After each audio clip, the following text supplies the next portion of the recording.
चलिए नेक्स्ट हम डिस्कस करते हैं कुछ और इंपॉर्टेंट पॉइंट्स। 67 नंबर का पॉइंट है retained placenta said when. Retained placenta बच्चे कब कहा जाता है? जब डिलीवरी के आधे घंटे के बाद भी जो प्लेसेंटा है वो एक्सपेल्ड आउट नहीं हो। ठीक है, प्लेसेंटा आप यहाँ पे लिख सकते हो, placenta not expelled out, placenta not expelled out even after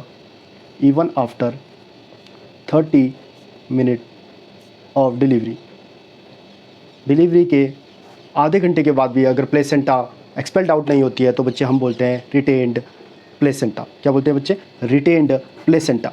next है बिशप स्कोर। बच्चे बिशप स्कोर पहले पूछा जाएगा। बिशप स्कोर क्यों किया जाता है बच्चे? बिशप स्कोर किया जाता है रेडीनेस ऑफ द सर्विक्स को चेक करने के लिए। सर्विक्स कितनी ready, readiness of cervix for induction of labour. बच्चे याद रखिएगा, वो पूछता है बिशप स्कोर क्यों किया जाता है? To check the readiness of cervix for induction of labour. और वो पूछेगा बच्चा स्कोर बताओ, तो आप बताइएगा कि अगर 0 से 5 है स्कोर तो वो है अनफेवरेबल। अनफेवरेबल यानी आप इंडक्शन ऑफ लेबर नहीं कर सकते, लेकिन अगर 6 से 13 स्कोर है तो फेवरेबल। कई बार क्वेश्चन आता है कि बिशप स्कोर 8 है तो फेवरेबल होगी या अनफेवरेबल। बच्चे बताइएगा 0 से 5 अनफेवरेबल और 6 से 13 फेवरेबल। किस लिए किया जाता है? To check the readiness of cervix for induction of labour. Next है बच्चे, वो पूछेगा normal foetal heart rate of newborn. बच्चे normal foetal heart rate of newborn होता है 110 टू 160 पर मिनट। Okay, 110 to 160।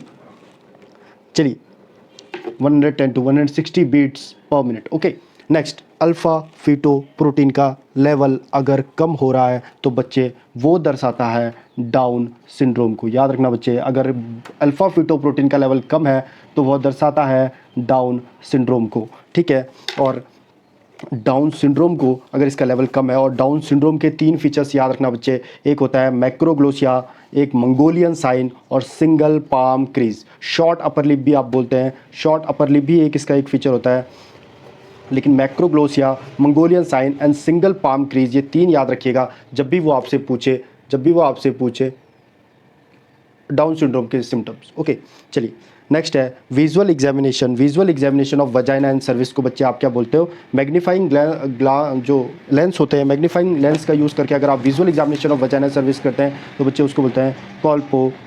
यहाँ पर हम लिख सकते हैं कॉल्पोस्कोप या कॉल्पोस्कोपी। ठीक है बच्चे, याद रखिएगा कॉल्पोस्कोपी। नेक्स्ट है best time to insert intra uterine device. बच्चे इंट्रा यूट्राइन डिवाइस डालने का सबसे सही समय क्या होता है? 2 to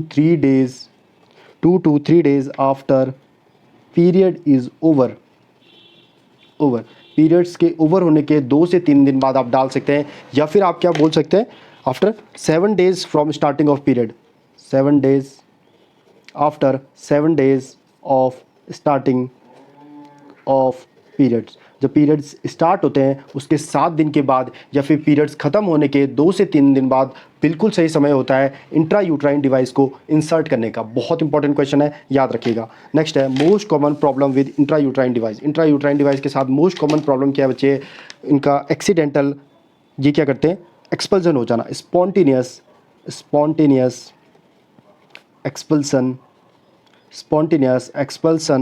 ऑफ डिवाइस का स्पॉन्टेनियस एक्सपल्सन हो जाना एक मोस्ट कॉमन प्रॉब्लम है इंट्रा यूट्राइन डिवाइस का। मोस्ट कॉमन कॉम्प्लिकेशन भी पूछता है तब आप बताएंगे ब्लीडिंग, लेकिन मोस्ट कॉमन प्रॉब्लम अगर वो पूछता है तो आप बताएंगे spontaneous expulsion of device. Risk of maternal death का रिस्क ड्यूरिंग लेबर के दौरान बच्चे आप बताएंगे मिट्रल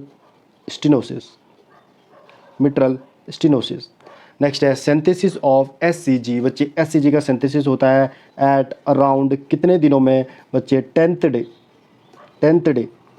ठीक है बच्चे, 10th डे के आसपास सिंथेसिस होता है एससीजी का। ठीक है, नेक्स्ट है fetal swallow liquid everyday. Fetal कितना लिक्विड स्वेलो करता है? 400 टू 700 ml। याद रखिएगा 400 टू 700 ml लिक्विड स्वेलो करता है फिटल एवरीडे। नेक्स्ट है mean cardiac output of fetus. बच्चे कितना होता है मीन कार्डिक आउटपुट? आपसे पूछेगा नोट सेट में, आप बताइएगा 350 ml पर kg पर मिनट। 350 ml पर kg पर मिनट।